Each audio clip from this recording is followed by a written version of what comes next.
In today's video, I'm going to teach you how to declare a variable in a Snowflake query.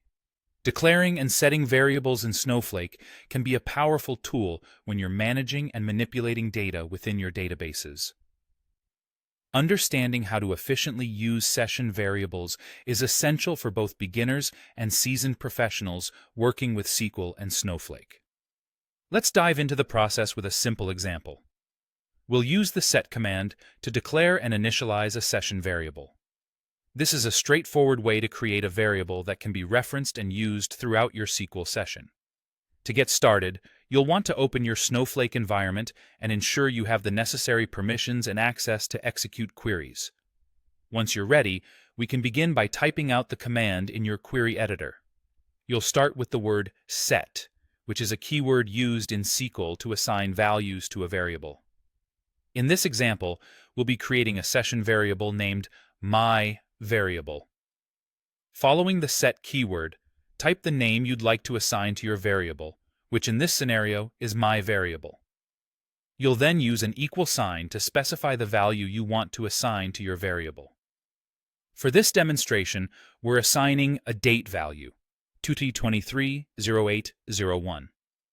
It's crucial to remember that the value must be enclosed in single quotation marks, as this denotes that it is a string value in SQL.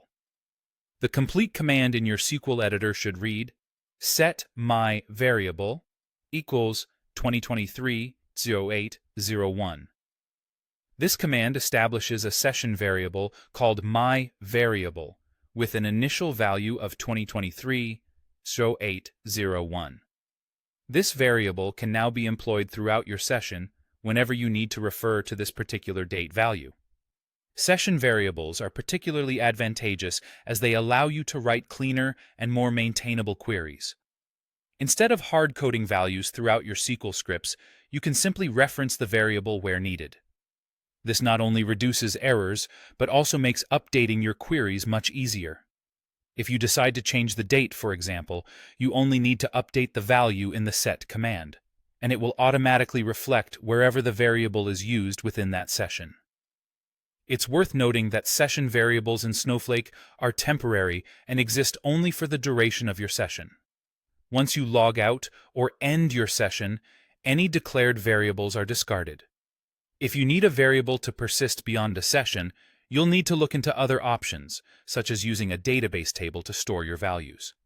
By utilizing session variables effectively, you can enhance the clarity and flexibility of your SQL queries in Snowflake. We hope this simple demonstration has helped clarify how to declare and set a session variable. Thank you for watching, and be sure to check out more of our tutorials to further enhance your Snowflake skills.